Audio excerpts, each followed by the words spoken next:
नमस्कार। आज शख्सियत में हमारे साथ हैं स्टूडियो में हमारी मेहमान CSDS की professor, centre for study of developing societies की प्रोफेसर, सामाजिक विज्ञानी, मानुषी के संपादक, वरिष्ठ पत्रकार कह सकते हैं, बहुआयामी व्यक्तित्व की धनी मधु किश्वर जी। सबसे पहले आपका स्वागत है शख्सियत में मधु जी। धन्यवाद। और पहला सवाल जो मैं करूंगा, आप आई थी यहाँ कमला सैकिया मेमोरियल लेक्चर देने, उसमें आपने एक बड़ा सवाल उठाया था कि किस तरह से सोशल मीडिया जो है मेन स्ट्रीम मीडिया के लिए चैलेंज बनता जा रहा है। वजह क्या है, किन वजहों से आपने ये बातें कही? देखिए, हाल ही के कुछ दशकों में हम देख रहे हैं कि ऐसी परिस्थिति बनी है जो इमरजेंसी के दौरान जो मीडिया की दुर्गति हुई थी उससे कहीं ज़्यादा। तब तो कम से कम डर और दहशत था कि अरेस्ट कर दिया जाएगा, पर अब आज के ज़माने में जिस तरह मीडिया रूलिंग पार्टी पॉलिटिशियंस के कदमों पे लेट रहा है, लौट रहा है और बहुत ही पार्टिजन प्रोपेगेंडा का इंस्ट्रूमेंट बन गया है। हमारे नामी गिरामी जितने भी जर्नलिस्ट हैं, अगर आप देखिए सोशल मीडिया पे उनकी कितनी धुनाई होती है, मेन स्ट्रीम न्यूज़ चैनल्स को कितनी बड़ी चैलेंज और गालियाँ खानी पड़ती हैं, और इनको संभलना, सुधरना होगा, क्योंकि सोशल मीडिया ने इस स्पेस को पूरा तरह से डेमोक्रेटाइज कर दिया है। और जैसे ही आप कोई गलत जानकारी देते हैं तो सैकड़ों हज़ारों लोग उसको चैलेंज करने के लिए, क्योंकि ये सिर्फ शौकिया तौर पर सिरफिरे लोग नहीं हैं सिर्फ सोशल मीडिया में, हालांकि सिरफिरे भी बहुत हैं, पर बहुत समझदार, जानकार, पढ़े लिखे, some of our IT geniuses, some of our leading brains in the country, जो सामाजिक मुद्दों पर गहरी सोच रखते हैं, पर प्रोफेशनल बाकी जगह में भी हैं, वो भी इन सवालों पर पूरी तरह से एंगेज हो रहे हैं। और मेन स्ट्रीम मीडिया को वाकई सुधरना पड़ेगा। They are holding a mirror, और इसमें जो चेहरा दिख रहा है मेन स्ट्रीम मीडिया का, जो आईना दिखा रहा है सोशल मीडिया, वो बहुत ही घिनौना, बहुत ही विकृत चेहरा है। तकरीबन 4 से 5 दशकों से आप सक्रिय हैं, आपको क्या अंतर लग रहा है? आपने मानुषी शुरू की, आपने काम किया, समाज में कितना बदलाव आया? अगर औरतों के नज़रिए से देखें, वो भी पत्रकारिता में कितनी जगह मिल पाई है, कितना काम हो पा रहा मुकम्मल तौर पे? देखिए, मानुषी की शुरुआत भी इसीलिए हुई थी इमरजेंसी के तुरंत बाद, कि मेन स्ट्रीम मीडिया बहुत कम खबर देता है आम जनता जनार्दन के जीवन के बारे में, और दिल्ली का, जिसको हम नेशनल मीडिया कहते हैं, वो तो केवल 10 किलोमीटर रेडियस से 70% न्यूज़ दे रहा है, और बहुत सी उसमें ministerial handouts and press releases and leaks ये होती हैं, Lutyens journalism, Lutyens zone journalism. उनको तो मेरठ तक की खबर तब लेने की सुध आती है जब कोई बहुत बड़ा हादसा हो जाए मेरठ में, नहीं तो उनको दिखता ही नहीं कुछ आपस की बिरादरी के अलावा। तो मानुषी ने इसीलिए की, और आप देखिए, हमने सिर्फ 800 रुपये से अपनी जेब से खर्च करके किया, ना कोई ऑफिस था, ना टाइपराइटर था, ना टेबल था, ना कोई अनुभव था, फिर भी हमने देश भर की खबरें बिना किसी को पैसा दिए, हमें लोगों ने वॉलंटरी रूप से खबरें भेजी, और it became far more all India and far more representative than the mainstream media on the issues that we were taking up. तो उसके बाद एक अच्छा हुआ कि जो जो मुद्दे हमने उठाए उसमें थोड़ी मेन स्ट्रीम मीडिया में जगह मिलने लगी। अब औरतों को इशू कुछ ज़्यादा ही मीडिया को नशा आ गया है, क्योंकि थोड़ा सनसनीखेज भी होता है। तो ये जो पर हमेशा जो भी इशू पिकअप करेगा media has to have a sensational touch to it। औरतों की सुध तभी आती है कोई गैंग रेप हो जाए, और फिर गैंग रेप भी है तो फिर हाय तौबा एकदम मीडिया में चल पड़ता है। हाय तौबा का जवाब एक कोई उल्टा सीधा कानून ले आओ, जो पहला कानून क्यों नहीं काम करता उसकी खोज खबर किए बगैर उसको और ड्रकोनियन बना लो, वो ड्रकोनियन कानून फिर और मिसयूज़ हो जाए, फिर कौन इसको इसमें और सुधार लाओ, सुधार का एक ही मतलब है इसको और भी ड्रकोनियन बनाओ, लंबा खिंचता जाता है। नहीं, और पुलिस और जुडिशल सिस्टम को रिफॉर्म किए बगैर आप कानून पे कानून जब बेवकूफ़ किस्म के लाते जाते हैं, जो इम्प्लीमेंटेशन करने लायक ही नहीं, और अगर करें उनको इम्प्लीमेंट तो कहर ही ढाएंगे। तो मैं तो ये किस्म की जो फेमिनिज़म पिछले 3 दशकों में उभरी है, जिसमें बहुत बड़ा योगदान इंटरनेशनल डोनर एजेंसीज़ का भी है। तो मैं ये मानती हूँ जो हमारी पिछले 3 दशकों की फेमिनिज्म है, ये import quality ideology, imported ideology और एक्सपोर्ट क्वालिटी एक्टिविज़म, क्योंकि अपने डोनर्स को, विदेशी यूनिवर्सिटीज़ को, जहाँ आपके नेटवर्क्स हैं, जहाँ आपको अगला लेक्चर देने जाना है किसी अमेरिकन या यूरोपियन यूनिवर्सिटी में, ये उनको एड्रेस करते हुए आजकल हमारा एक्टिविज़म ज़्यादा चल रहा है, अपने देश के लोगों को नहीं। घटना होती है हरियाणा में, ये जाके कोलंबिया यूनिवर्सिटी में भाषण देने लगते हैं। कोई हादसा होता है राजस्थान में जाने की किसी को फुर्सत नहीं, बयानबाजी टीवी स्टूडियो से शुरू कर दी और फिर एक पेपर लिख दिया अखबारी कतरनों से लेके और पहुंच गए स्टैनफोर्ड में कॉन्फ्रेंस उस मुद्दे पे करने। ये जो एक्सपोर्ट क्वालिटी एक्टिविज़म चला है विमेंस एम्पावरमेंट के नाम पर, और बहुत ही ज़्यादा कानूनों पर समाज को दबा के, जब कानूनों का सहारा लिया जाता है, समाज को साथ में रखना ही नहीं, वो क्या कह रहा है, अपने पड़ोसियों से बात नहीं करनी, अपने रिश्तेदारों से बात नहीं करनी, बस कानून का डंडा चलाना है।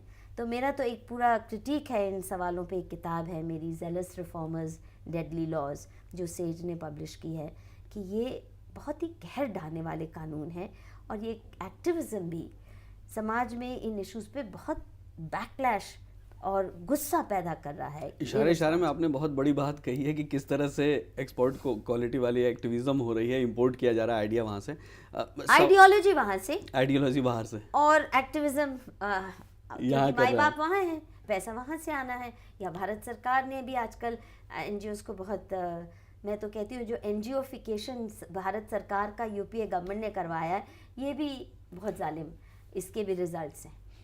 मधु किश्वर फेमिनिस्ट कहलाना पसंद नहीं करती, जर्नलिस्ट कहलाना पसंद नहीं करती, सोशल साइंटिस्ट कहलाना पसंद नहीं, कोई इज़म पसंद नहीं है आपको, जैसा कि पहले भी ऐसे बात होता रहा कि उनको कोई पसंद नहीं है, वजह क्या है इस तरह? देखिए, कोई भी आइडियोलॉजी, कोई भी इज़म कल्चर और टाइम स्पेसिफिक होता है। विचार हमेशा किसी समाज में विशेष परिस्थितियों को लेके उभरते हैं, और अगर 500 साल की परिस्थिति में जो कुछ विचारधारा निकली उसको मैं आज अप्लाई करने की कोशिश करूं, या यूरोप में जो विचारधारा निकली वहाँ के सामाजिक द्वंद्वों को लेके उसको मैं हिंदुस्तान में लागू करने की कोशिश करूं, जहाँ का सामाजिक तंत्र बिल्कुल अलग है, मानसिकता अलग है, कल्चर अलग है।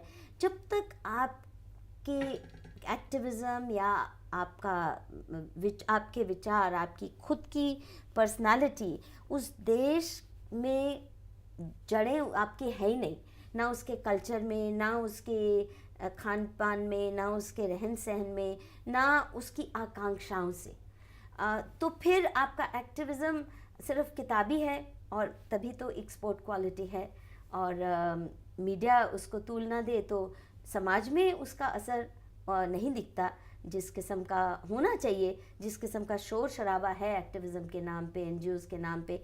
आप देखिए, समाज के साथ इज़्ज़त का रिश्ता नहीं है, क्योंकि अगर आप अपने समाज से इज़्ज़त और प्यार का रिश्ता नहीं रखते, केवल डंडे के बलबूते पर, कानूनी डंडे और जेल का दरवाज़ा दिखाकर आप सामाजिक सुधार लाना चाहेंगे, उससे तो ट्रैफिक कानून भी नहीं आप कर सकते। जब तक पुलिस नागरिकों के साथ सहयोगी भाव से नहीं काम करती, तो आप देखते हैं हमारे शहरों में इसीलिए ट्रैफिक रूल्स भी नहीं लागू कर पाती पुलिस, तो समाज सुधार का काम कैसे पुलिस कर पाएगी? तो आपको लगता है कि ये जो हिंसा बढ़ी है, अगर कहें कि पहले के मुकाबले ज़्यादा कानून सख्त किया गया, बहुत कुछ बनाया गया कि भाई औरतों की रक्षा के लिए बनाया जा रहा है, बहुत ज़्यादा क्राइम बढ़ा है, आपको लगता है कुछ अंतर आया, जबकि उल्टा ही हो रहा है कि ज़्यादा इंसिडेंट सामने आ रहा है? देखिए, अगर आपकी पॉलिटिकल इस्टेब्लिशमेंट लॉलेस है, हमारे पॉलिटिशियन सोचते हैं हम तो लॉ के ऊपर हैं, हम पे कोई कानून नहीं लागू होना चाहिए, आपकी पुलिस लॉलेस है और थानों में ज़्यादा क्राइम होता है बाहर समाज की बनिस्बत, कोई भी व्यक्ति अपने को थाने में ज़्यादा असुरक्षित महसूस करता है बाहर की बजाय। इसी किस्म से आपकी जुडिशरी बहुत करप्ट है और इनके जजमेंट्स खरीदे बेचे जाते हैं खुलेआम।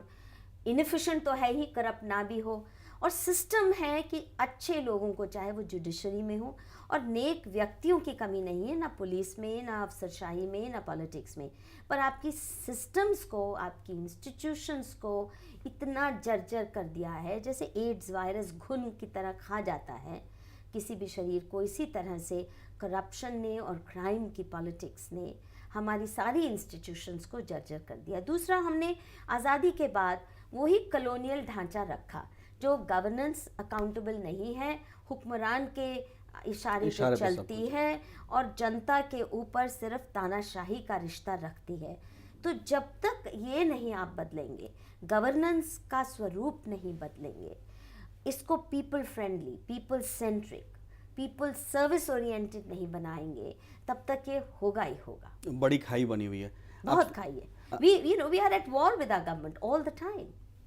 एक सवाल ये भी है कि गोधरा दंगों के बाद आपने आलोचना की थी, आप हिंसा की आलोचना की गई थी, उसके बाद आरोप भी लगाया गया, कई जगह आलोचनाएं भी हुई कि रातों रात मधु किशोर बदल गई हैं, उनके बयान में परिवर्तन है, अब वो मोदी के गुणगान कर रही हैं, मोदी नामा लेकर आई हैं। इन सब पे आपका क्या कहना है? देखिए, एक तो कुछ भी रातों रात नहीं हुआ है। नंबर 1, 2002 में जब दंगे हुए तो मेरी प्रक्रिया जो थी वो अखबारी और टीवी रिपोर्ट्स को देख के थी।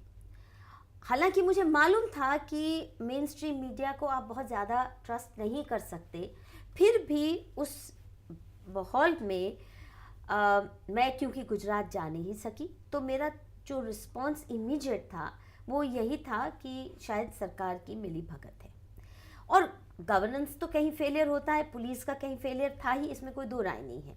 मैंने परंतु कोई लेख नहीं लिखे। एक ही लेख में थोड़ा सा एक पैराग्राफ का जिक्र होगा शायद, पर उसके अलावा मैंने कभी लेख नहीं लिखे, कोई बयानबाजी नहीं की। हाँ, बल्कि जब हमारे इन एक्टिविस्ट ने, जो कांग्रेस के उठाए हुए हमारे मित्र लोग हैं, एनजीओ वगैरह, जब इन्होंने अमेरिकन यूनिवर्सिटीज़ के साथ लेके और वहाँ के डोनर एजेंसीज़ और चर्च ऑर्गेनाइजेशंस को साथ लेके मोदी के खिलाफ यूएस वीज़ा न दे जब मुहिम चलाई, तो मैं बिल्कुल साइड में खड़ी थी, मैंने उसको ना साइन किया। और दूसरा, तब से मुझे खटका लगा कि ये कुछ गड़बड़ है, इस तरह की मुहिम कभी किसी टिन पॉट डिक्टेटर, पाकिस्तानी हुक्मरान, मिलिट्री डिक्टेटर के खिलाफ नहीं चलाई गई। और इतने दंगे हुए, कितने चीफ मिनिस्टर्स ने एक्टिव रोल प्ले किया। बम्बई के दंगे मैंने खुद देखे, उनकी रिपोर्ट तहकीकात की, 1984 मेरठ, मलियाना, कितने दंगे मैंने खुद देखे। किसी को याद भी नहीं है चीफ मिनिस्टर कौन था। यही एक्टिविस्ट फिर एक कांग्रेस की तरफ से उनकी तलवार बन के इस तरह के जब काम करने लगे, तो जाहिर होता गया धीरे धीरे कि ये ह्यूमन राइट्स की कोई इसमें दरकरार नहीं है। इसमें माइनॉरिटी राइट्स का ये जो नकाब, मैं बुर्का कहूँगी तो फिर फसाद हो जाएगा, ये जो नकाब माइनॉरिटी राइट्स का ओढ़ा गया है, ये बहुत ही सिनिस्टर गेम चल रही है और एक ही व्यक्ति को टारगेट किया जा रहा है। इसकी आड़ में निशाना एक ही व्यक्ति है, केवल एक ही व्यक्ति, और वो भी इसलिए क्योंकि जो गुजरात का फिर मैंने जब अध्ययन करना शुरू किया, एसआईटी रिपोर्ट आई, उसने भी चौंका दिया कि पूरी तरह से ये एक बहुत ही प्रेजुडिस्ड जजेस के अंडर एसआईटी की गठन हुआ। सबसे बेस्ट ऑफिसर चुने गए, उन्होंने कितने साल लगा के जो रिपोर्ट तैयार की, कितने सैकड़ों विटनेसेस एग्जामिन किए, फिर नानावती कमीशन रिपोर्ट आ चुकी है। ये सब पूरी तरह से मोदी को निर्दोष पा रहे हैं कि कहीं भी ज़रा भी मिलीभगत नहीं है। ये तो एक बात, पर जिस तरह नरेंद्र मोदी ने 2002 के दंगे को हैंडल किया, मुझे लगता है कि इससे बेहतरीन आज तक किसी दंगे को हैंडल नहीं किया गया। ये मैं आज के दिन गारंटी से कह सकती हूँ। आप बताइए, आपके असम में 2012 का दंगा हुआ, 4 दिन आर्मी यहीं खड़ी थी। आपकी स्टेट में तो हर जगह आर्मी है, आर्मी को नहीं डिप्लॉय किया गया, कितने लाखों लोग बेघर हो गए, सैकड़ों गाँवों में क्या उत्पात हुआ। गुजरात में 28 को पहला मर्डर होता है और उसी दिन 12:30 बजे मर्डर होता है, 2:30 बजे आर्मी की रिक्विजिशन हो जाती है। 27 को ही ये इंक्वायरी शुरू हो गई कि हो सकता है हमें चाहिए हो। पूरी तरह से पैरामिलिट्री फोर्सेस डिप्लॉय हो जाते हैं और उसी रात को डिफेंस मिनिस्टर खुद पहुंच जाते हैं, 28 को ही पहुंच जाते हैं गुजरात। और अगले दिन सुबह 11 बजे तक आर्मी पूरी तरह डिप्लॉयड है। उनको 131 व्हीकल्स दे दिए गए, पूरा लेस कर दिया गया, साथ में एग्जीक्यूटिव मैजिस्ट्रेट्स हैं, पहले दिन ही शूट एट साइट ऑर्डर्स दिए गए। और इतनी स्पीडी डिप्लॉयमेंट 1984 के दंगों में भी कभी नहीं। 4 दिन बाद आर्मी को हरकत में लाया गया। बम्बई के दंगों में भी आर्मी आई पर सिर्फ क्रूजिंग करती रही, एक गोली फायर नहीं की। यहाँ अगर आप देखिए जो रिकॉर्ड देख के मैं तो दंग रह गई कि पहले दिन ही shoot at sight orders, preventive arrest देखिए 27 को कितने हैं, 66,268 preventive arrest, out of which 66,268 Hindus taken into preventive detention and 10,861 Muslims. दूसरा, ये किसी ने हमें, मीडिया ने और हमारे NGOs जो लगे हैं नरेंद्र मोदी के पीछे सुबह से शाम तक, उन्होंने कभी नहीं बताया कि इसमें रिटेलिएटरी वायलेंस काफ़ी थी। मुस्लिम्स ने भी, जो पहले 3 मर्डर हुए 28 को, वो हिंदुओं के थे। और रिटेलिएटरी वायलेंस में भी मुसलमानों ने कमी नहीं की। एक तो रिटेलिएटरी वायलेंस गोधरा की ही थी, ये हिंदुओं की बहुत दुखदायक है और रिटेलिएशन नहीं होनी चाहिए। ये पहला मैसेज है नरेंद्र मोदी का, उसको भी तोड़ मरोड़ के मीडिया ने पेश किया। उसने क्या कहा, ये क्रिया प्रतिक्रिया चल रही है, हम चाहते हैं ना क्रिया हो ना प्रतिक्रिया हो। अपील पे अपील, अब तो मैंने वो सारे भाषण मोदी के ट्रांसलेट किए हैं और यहाँ पे ये आरोप उस पर लगाया जाता रहा कि उसने भड़काया, उसने कहा मुसलमानों को मारने दो, ये तो कत्लेआम होने दो।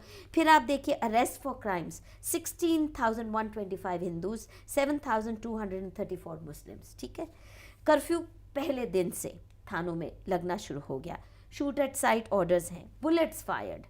आप बताइए, दिल्ली के दंगे में एक बुलेट नहीं फायर हुई, एक लाठी चार्ज नहीं हुई, ना महाराष्ट्र में बम्बई में हुई, ना मेरठ और मलयाना में हुई। यहाँ 10,559 राउंड्स ऑफ एम्यूनिशन फायर्ड और इसमें से 5,450 rounds in the first 72 hours. और इसी वजह से कितने मारे गए लोग, 15,369 टीयर गैस शेल्स। तो ये रोकने का ही काम था। उसके बाद out of 101 killed due to police firing in first week, 64 Hindus, 40 Muslims. Police personnel कितने घायल हुए, तो अगर घायल इसीलिए हुए क्योंकि रोकने की प्रक्रिया की, हज़ारों लोग बचाए गए। वो मैंने अब डेटा इकट्ठा किया कहाँ कहाँ से कितने मुसलमानों को रोका, बचाया, जहाँ नरेंद्र मोदी की पर्सनल इंटरवेंशन रही। तो इस स्पीड के साथ दंगे रोकने का काम, इस स्पीड के साथ आर्मी डिप्लॉयमेंट का काम पहली बार इस देश के इतिहास में हुआ और इसीलिए वो दंगा 2.5 दिन में कंट्रोल हो गया लगभग। उसके बाद छुटपुट घटनाएं हुई, उनको बहुत जल्दी कंट्रोल में लाया गया। हालांकि गुजरात, जो नरेंद्र मोदी ने गुजरात इनहेरिट किया था, हम सब जानते हैं बहुत पोलराइज था। कांग्रेस के प्रशासन में हर साल दंगे पे दंगे होते थे, जो हफ्तों कर्फ्यू चलता था, महीनों डिस्टर्ब्ड कंडीशंस रहती थी। इतनी पोलराइज्ड एडमिनिस्ट्रेशन थी, इतनी पोलराइज्ड और जर्जर सरकारी मशीनरी और पुलिस एडमिनिस्ट्रेशन थी, जिसकी वजह से नरेंद्र मोदी, और ये भी लोग भूलते हैं कि 2 दिन पहले तो उसने चार्ज लिया है, मतलब इलेक्शन जीत के आया है। अब 24-25 को जो आदमी इलेक्शन जीत के आता है, वो 27 को दंगे कराएगा। और यहाँ तक तो टीस्टा और शबनम हाशमी ने यहाँ तक कैसी बदहवासी की स्टेटमेंट दी कि ये तो यात्री कोई मासूम लोग नहीं थे, ये तो वो अयोध्या के कार सेवक थे। जैसे कार सेवक को मारना या उनके बच्चों को जला देना तो कोई पाप है ही नहीं। उसके बाद ये भी कहा नहीं ये खुद ही नरेंद्र मोदी ने ट्रेन गोधरा की जलाई है। मतलब इतने गैर जिम्मेदार, इतने जहरीले बयान इन लोगों ने दिए। तो गुजरात में तो गुस्सा था ही, इसमें कोई दो राय नहीं है।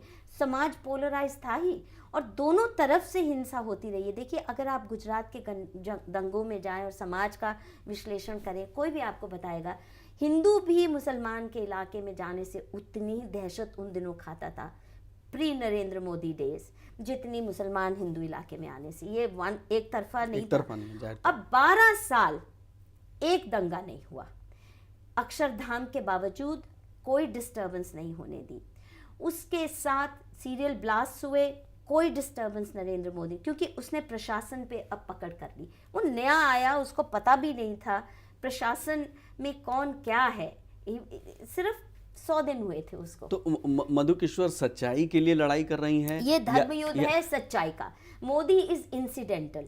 मेरे लिए गुजरात का डेवलपमेंट मॉडल समझना या इन दंगों की सच्चाई समझना, SIT रिपोर्ट्स और बाकी जो लीगल डॉक्यूमेंट समझना, ये एक मेरे लिए धर्मयुद्ध इसलिए बना है क्योंकि ये जो झूठ का पूरा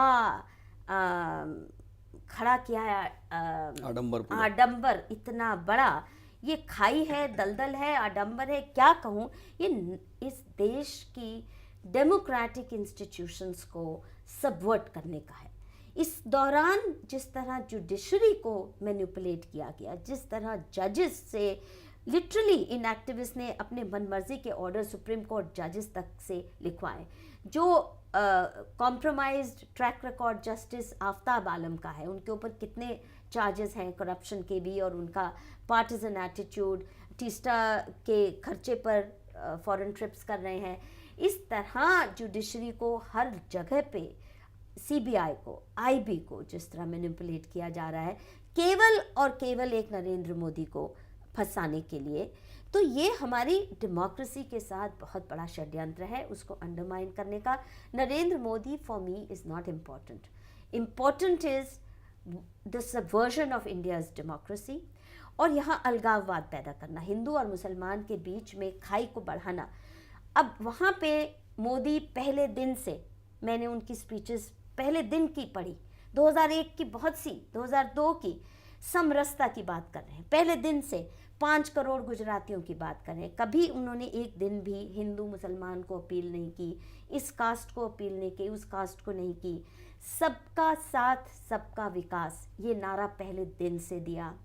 और फिर जिस स्पीड से उन्होंने, मैं जिसको कहूँगी a bottom up agenda of economic development and prosperity, खेती की तरफ जिस तरह का ध्यान दिया, आज गुजरात की ही खेती है कि 10-11% पर ग्रोथ उसका है, बाकी देश में किसान सुसाइड्स कर रहे हैं। और कांग्रेस इन आंकड़ों को भी मानने के लिए कांग्रेस तैयार नहीं है, कांग्रेस को लगता है कि मैनिपुलेशन है पूरी तरह से, दुनिया कर रही है। दूसरा, मैं तो देखिए, मैं नरेंद्र मोदी से, जब मैंने यह अध्ययन शुरू किया, मैं नरेंद्र मोदी से कभी मिली नहीं थी, ना मैंने उससे 2 मिनट की बात की थी, और 6 महीने तक ये मोदी नामा का ख्याल कहाँ से आया? पहले 6 महीने तक मैं भटकी गांव-गांव, डिस्ट्रिक्ट्स में, ट्राइबल एरियाज़ में, मुस्लिम बस्तियों में, मछुआरों के विलेजेस में, ये सब जो ज़मीन पे उनका डेवलपमेंट मॉडल देख के जब मुझे विश्वास हुआ कि वाकई ये नेक नियति से गांधी के बताए पद चिन्हों पे अगर कोई सीरियसली काम कर रहा है, ये मैं पूरी किताब लिख रही हूँ, तो वाकई नरेंद्र मोदी है। जब ये मुझे आश्वासन हुआ कि एक पहले दिन से उसने डिवाइसिव एजेंडा नहीं किया, हिंदू मुसलमान में फ़र्क नहीं किया, और जो डेवलपमेंट का बेनिफिट मुसलमान को आज मिल रहा है हिंदुओं से भी ज़्यादा, वो तो मैं आंकड़े इकट्ठे किए अलग अलग डिस्ट्रिक्ट से। तो जब ये दिख रहा है और आप एक व्यक्ति को ऐसे राक्षस बना के पेश कर रहे हैं, उसके खिलाफ इतनी नफरत फैला रहे हैं, और ये जो इमेज दे रहे हैं जो बहुत खतरनाक है, विक्टिमहुड मुसलमानों का, कि जैसे वहाँ कुचला जा रहा है। पहली बार खुशहाल है, कांग्रेस के शासन में कहीं भी ऐसा खुशहाल मुसलमान नहीं रहा जो आज गुजरात में है, क्योंकि दंगे का डर नहीं। रात को 2 बजे अगर किसी प्रांत में मुस्लिम महिलाएं अकेले घूम रही हैं, तो अहमदाबाद, बड़ौदा, सूरत और छोटे छोटे शहरों में भी बच्चे को लेके स्कूटी पे चल रही हैं जवान लड़कियां रात को 1 बजे 2 बजे। आप बताइए कांग्रेस का कौन सा प्रशासन है जहां ऐसा कह सकते हैं? मुसलमान आज दहशत मुक्त ज़िंदगी जी रहा है, और क्योंकि एंटरप्राइज फ्रेंडली है ये, और ख़ासकर बॉटम अप एंटरप्राइज, तो मुसलमान तो स्मॉल एंड मीडियम एंटरप्राइजेस में है। जिस तरह से उन्होंने फिशिंग कम्युनिटीज़ की जो मदद की है, आपके मछुआरों को वहाँ लेके जाइए और दिखाइए वहाँ सरकार क्या कर रही है मछुआरों के लिए ही, और मुसलमान भी हैं, हिंदू भी हैं, तो दोनों प्रॉस्पर कर रहे हैं। और इनके पेट में क्यों दर्द हो रहा है कि मुसलमान खुशहाल है, पढ़ाई में उसकी कितनी बढ़ोतरी हुई है, इंस्टीट्यूशंस में, प्रॉपर्टी परचेज में, बिजनेस इस्टेब्लिशमेंट्स का जो मैं अगर आपको एक ही डिस्ट्रिक्ट के मैं आंकड़े देती हूँ, मैंने भरूच में, क्योंकि 21% है प्रपोर्शन मुस्लिम्स की, तो वहाँ के मैंने जैसे किए, आप देखिए मुस्लिम पॉपुलेशन 21%, 4 म्यूनिसपैलिटीज़ जो भरूच की हैं उसमें 56% of establishments, business establishments registered between 210 and 212 belong to Muslims. अभी नई इस्टेब्लिशमेंट कौन रजिस्टर करेगा? जिसके पास पैसा है। फिर 6 तालुकों में 33% और 34% nearly of properties purchased belong to Muslims. नई प्रॉपर्टी कौन खरीदेगा? जिसके पास पैसा और उनकी संख्या से ज़्यादा। 43% ऑफ लैंड यूज का जो चेंज का ऑर्डर है, ताकि खेती की ज़मीन को बिजनेस में परिवर्तित करना है, 43% 2006 से 2012 में मुस्लिम्स कर रहे हैं।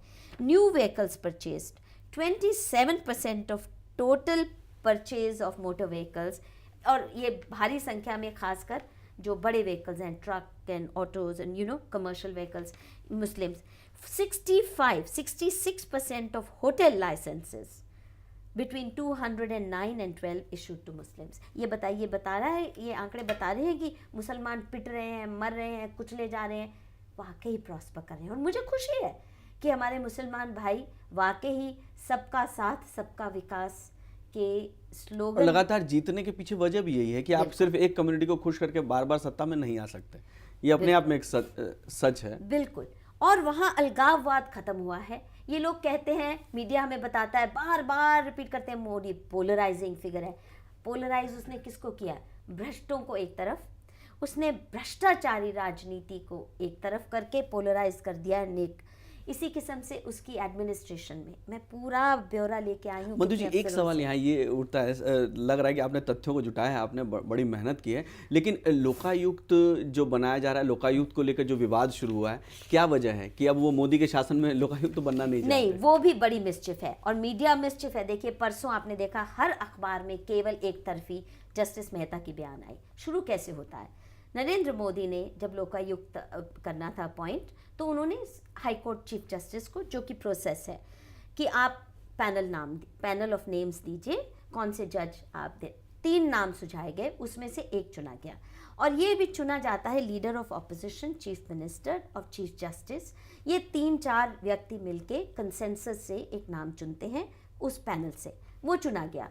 तब तक हाई कोर्ट का चीफ जस्टिस बदल गया और उसने उसी जज को कहीं और भेज दिया जिन्होंने उस पैनल में से चुना।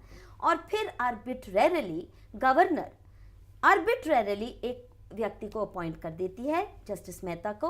वो जस्टिस मेहता जो बार बार मोदी के खिलाफ ऑलरेडी बयान दे चुके हैं, तीस्ता सेटलवर्ड और शबनम हाशमी के, वो सारे मुहिम का हिस्सा हैं। तो नरेंद्र मोदी सरकार का क्या प्ली थी कि जो जज ऑलरेडी इतना प्रेजुडिस्ड हो, वो लोकायुक्त के पद के लायक नहीं है, बस ये। और हमें आप दीजिए पैनल उसमें से, और वही प्रोसेस। ये कहते हैं कि चीफ मिनिस्टर का कोई रोल नहीं हो सकता इसमें, ये गवर्नर ही तय करेगा, ये और किसी स्टेट में नहीं हुआ। अब देखिए, सुप्रीम तो ये चैलेंज करके हाई कोर्ट में गए, हाई कोर्ट में डिवाइडेड जजमेंट थी, सुप्रीम कोर्ट में गए, सुप्रीम कोर्ट में एक कर्नाटका का भी ऐसा ही किस्सा आया और गुजरात का भी। गुजरात के केस में, कर्नाटक के केस में वही सुप्रीम कोर्ट कहता है कि नहीं, ये प्रोसेस कंसेंसस से होना चाहिए, चीफ मिनिस्टर का भी रोल है और साथ में चीफ जस्टिस, विपक्ष का भी। यहाँ कहते हैं नहीं, ये गवर्नर जो करेगा, एक तरफी बात। दूसरी बात, ये मेरे पास सारे रिकॉर्ड्स हैं कि नरेंद्र मोदी ने बहुत साफ कहा कि जब तक ये केस डिसाइड होता है, जस्टिस मेहता आ जाए, और ऑफिसर को भेजा गया कि इनको कहिए जब भी चार्ज लेना है ले लें। ये नहीं अकड़ के बैठे रहे कि मैं चाहता था कंसेंसस से। पर आप इतने जब बायस्ड हैं, आप इतने बयानबाजी कर चुके हैं जिस सरकार के खिलाफ, उसका आपको स्वीकार भी नहीं करना चाहिए था। क्योंकि सुप्रीम कोर्ट में भी अगर मैं किसी जज के खिलाफ लिख दूं कि आप बायस्ड हैं, उसको रिक्यूज़ करना पड़ता है। जस्टिस आफ्ताब आलम के खिलाफ भी राइस खान ने कहा कि आप बायस्ड हैं, प्लीज़ आप रिक्यूज़ कीजिए। उन्होंने क्या किया? सुनवाई नहीं होने दी और वो गलत पे गलत ऑर्डर देते गए।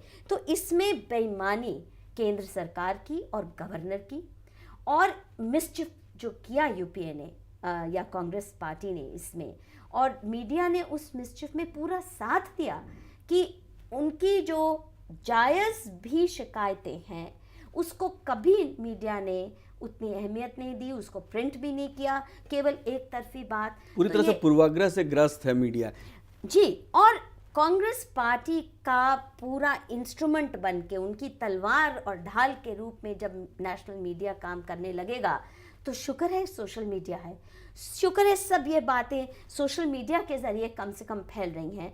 और मुझे वाकई हैरत है कि इतना उस आदमी को मीडिया ने जलील किया, क्या क्या गालियाँ गलौज नहीं की, कितना विकृत रूप किया, फिर भी आज सारे देश में आज किसी का नाम है तो वो नरेंद्र मोदी है। वो बाहर भी बुलाए जाते हैं, बाहर भी उनका स्वागत है, उनसे राय ली जाती है कि भाई आखिर कैसे आपने बदलाव किया। वहाँ के लोग भी आते हैं कि हम गुजरात डेवलपमेंट मॉडल सीखना चाहते हैं, क्योंकि यहाँ एग्रीकल्चर भी खुशहाल है, स्मॉल एंड मीडियम एंटरप्राइज भी खुशहाल है, और कॉर्पोरेट सेक्टर भी, और जनता भी। कोई झगड़े नहीं हो रहे जमीन के एक्विजिशन पे, क्योंकि सिस्टम ट्रांसपेरेंट। ये सिर्फ प्रोपेगेंडा नहीं होगा, मैनेज नहीं कर सकते हम। इस पर बात करेंगे आपसे और कई अहम मुद्दों पर, लेकिन फिलहाल रुकेंगे छोटे से ब्रेक के लिए। हम अपने दर्शकों से इजाजत लेंगे एक छोटे से ब्रेक के लिए।